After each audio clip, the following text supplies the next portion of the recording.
So hello everybody, namaste and welcome back to my YouTube channel Job and Scholar. I'm Dr. Kamika Chaudhary and I'm an assistant professor in a government PG college. आज के इस video में बात करेंगे हम एक ऐसी job vacancy की जो कि आपकी रिलीज की गई है आईआईटी मंडी के द्वारा।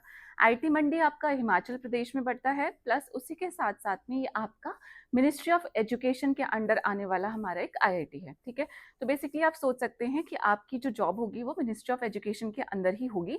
नेक्स्ट इंपॉर्टेंट चीज़ है कि जो आपकी पोजीशंस है वो नॉन टीचिंग पोजीशन है। टीचिंग पोजीशन यहाँ पे आपकी नहीं है, नॉन टीचिंग की पोजीशन है जिसमें आपका सिंपल ग्रेजुएट या पोस्ट ग्रेजुएट जो भी कैंडिडेट्स हैं वो एलिजिबल हो जाते हैं।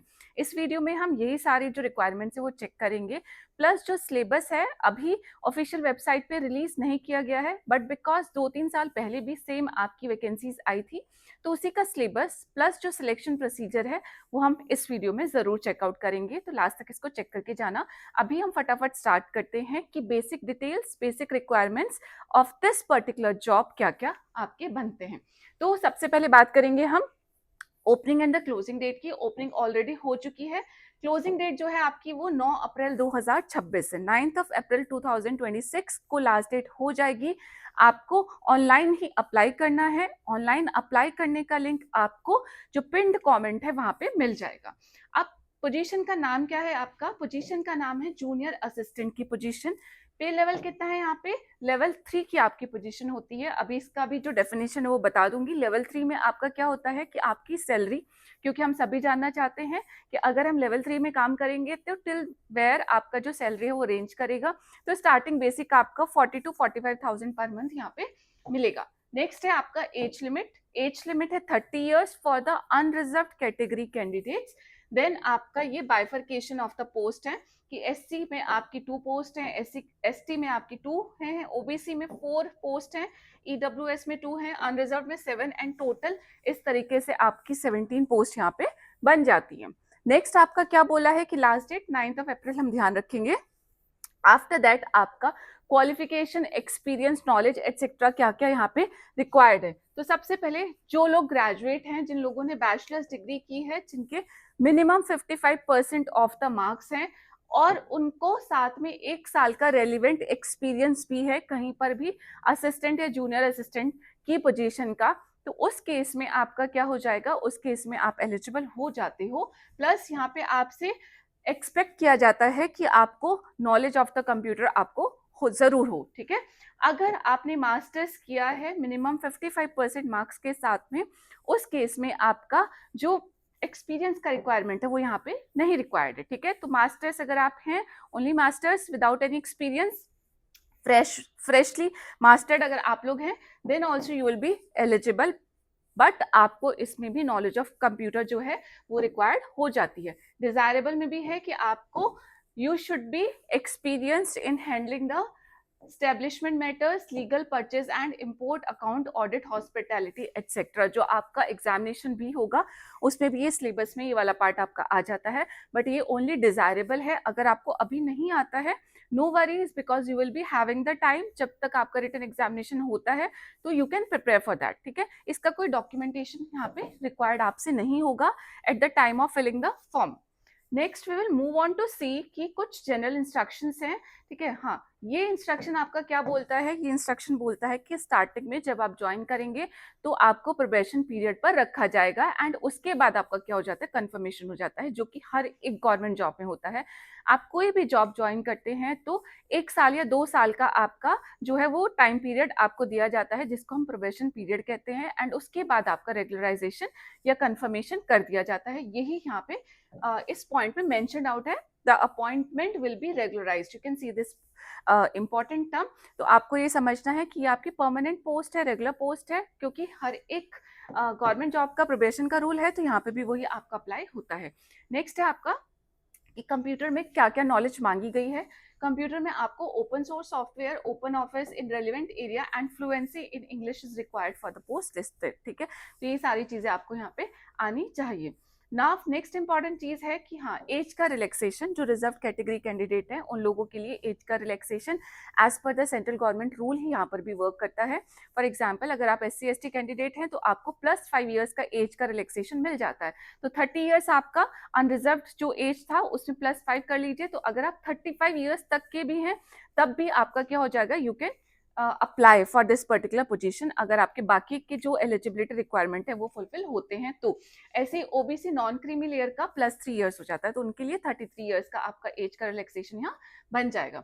नेक्स्ट है आपका नेक्स्ट हम इसमें इंपॉर्टेंट बात करेंगे। हाँ, ये कुछ इंपॉर्टेंट आपकी वेबसाइट्स एंड लिंक्स यहाँ पे प्रेजेंट है, यहाँ से आप कॉपी पेस्ट भी कर सकते हो, अदरवाइज तो आपको ये मिल ही जाएंगे। आपको सारे scan copies of the certificate, qualification, experience pay drawn, अगर आप पहले से कहीं काम करते हैं, documentary, proof of date of birth, ये सारे जितने भी ये यहाँ पे मेंशन्ड आउट है, ये सारे सर्टिफिकेट का आपके पास स्कैन्ड कॉपी प्रेजेंट होनी चाहिए।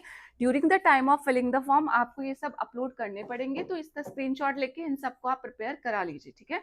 नेक्स्ट है आपका कि आपकी फीस कितनी होगी। तो फीस में अगर आप अनरिजर्व या EWS कैटेगरी से बिलोंग करते हैं उस केस में आप ₹500 की फीस पे करेंगे। एंड अगर आप OBC या नॉन क्रीमी लेयर से अप्लाई करते हैं या आप OBC या OBC non creamy layer candidate हैं तो उस केस में आप ₹400 की फीस पे करेंगे।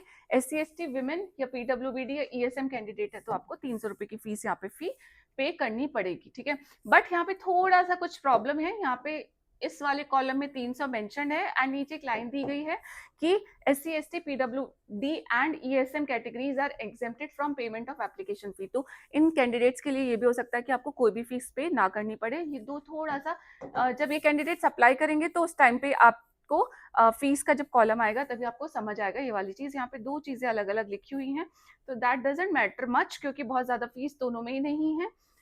Then after that it is important for us to know कि जो भी ऑलरेडी एम्प्लॉयड कैंडिडेट है उन लोगों को अपना एक नो ऑब्जेक्शन सर्टिफिकेट यहाँ पे लगाना पड़ेगा। एंड देन अनदर इम्पॉर्टेंट, ये कुछ जनरल आपके इंस्ट्रक्शंस हैं जिनको आप पढ़ सकते हैं कि आपकी रिक्विजिट क्वालिफिकेशन होनी चाहिए तभी आप अप्लाई करें एंड सो ऑन, ठीक है।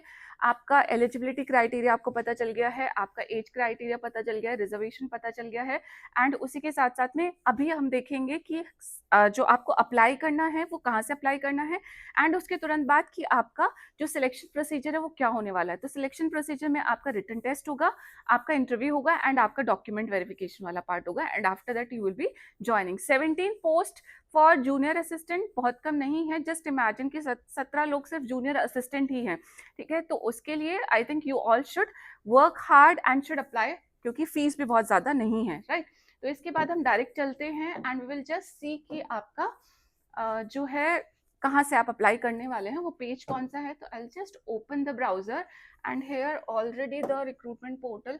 सो this is that particular page. इसमें आप क्या करने वाले हैं, सबसे पहले आप साइन अप करेंगे, क्योंकि ऑलरेडी आप अगर आपने नहीं कभी भी अप्लाई किया तो साइन अप कर लेंगे, अपनी बेसिक इन्फॉर्मेशन देंगे। यहाँ पे आप इस पेज पे आ जाएंगे, फिर आप क्या करेंगे, अपना user name and password enter करेंगे, कैप्चा एंटर करेंगे and then you will be directed towards the form filling वाला पार्ट। ये जनरल इंस्ट्रक्शंस हैं, यहाँ पे इनको भी पढ़ सकते हैं। इसको क्लिक करोगे तो जनरल इंस्ट्रक्शंस ही ओपन अप होके आ जाएंगे। एंड देन अगर आपको कोई क्वेरीज होती हैं, फॉर क्वेरीज ये कुछ यहाँ पे आपकी ईमेल आईडी भी प्रेजेंट है, 2 ईमेल आईडी प्रेजेंट है, तो वहां पर भी आप पूछ सकते हैं। After that the important thing that we need to see is कि आपका सिलेबस वाला पार्ट क्या है। तो एज आई सेड कि अभी सिलेबस वाला पार्ट मेंशन नहीं है, because I will be giving you a link, जो एक्चुअल आपका लिंक आपका प्रेजेंट है IIT मंडी की वेबसाइट पे, वहाँ पे अभी सिलेबस वाला पोर्शन खाली है। बट क्योंकि जब आप फॉर्म फिल कर लेंगे तो आप कॉन्टिन्यूसली उसे चेक करते रहेंगे, क्योंकि सिलेबस आपका वहीं पर ही क्या होगा, अपडेट किया जाएगा, वहीं से आप देखेंगे। बट अभी मैं आपको क्या दिखा रही हूँ, अभी जो हम चेक करने वाले हैं वो सिलेबस आपका कुछ प्रीवियस ईयर का सिलेबस है, तो मोर और लेस वैसा ही सिलेबस रहने वाला है। This is the syllabus and scheme for the post of junior assistant schedule to be held on 25 July 2023। तो IIT मंडी का ही है ये एडवर्टाइजमेंट, तब का ये है। स्टेज 1 में रिटन एग्जामिनेशन होता है आपका, जिसमें सेक्शन 1 40 मार्क्स का आता है, जिसमें आपका language competency, computer proficiency, quantitative aptitude, general awareness, logical reasoning के क्वेश्चन आते हैं। देन इसके बाद अगर हम देखते हैं तो सेक्शन 2 आपका 60 मार्क्स का होता है, जिसमें आपके basic office procedures and service matter के क्वेश्चंस आपके पास आएंगे। स्टेज 3 में आपका स्किल टेस्ट होगा। तो ये पूरा सिलेबस से आप अगर अभी वेट नहीं करना चाहते हैं, you wanted to start your preparation, तो ये वाले सिलेबस का लिंक भी आपको मिल जाएगा एंड यहाँ पे आप चेक करके अपनी प्रिपरेशन कर सकते हैं। एग्जामिनेशन पैटर्न में आपके 2 पार्ट होंगे। क्वेश्चन पेपर में स्टेज 1 एमसीक्यू टाइप 100 क्वेश्चंस आएंगे, 2 घंटे का होगा। स्टेज 2 में आपका स्किल टेस्ट या ट्रेड टेस्ट होगा, जो कि आपका 1 घंटे का होगा। मीडियम ऑफ इंस्ट्रक्शंस हमेशा इंग्लिश होने वाला है। आपको किसी भी मेल प्रैक्टिस में नहीं जाना है। There will be a negative marking, 1 mark will be given for each correct answer. इसमें हो सकता है थोड़ा चेंज आए, क्या पता ये नेगेटिव मार्किंग हटा दी जाए। अभी लास्ट 2025 में 0.25 मार्क्स की नेगेटिव मार्किंग थी। तो ये आपका पूरा सिलेबस हो जाता है, बिकॉज मोर और लेस क्योंकि पोजीशन सेम है तो ऐसा सिलेबस रहने वाला है। आप इस सिलेबस से अपनी प्रिपरेशन जो है वो स्टार्ट कर सकते हैं।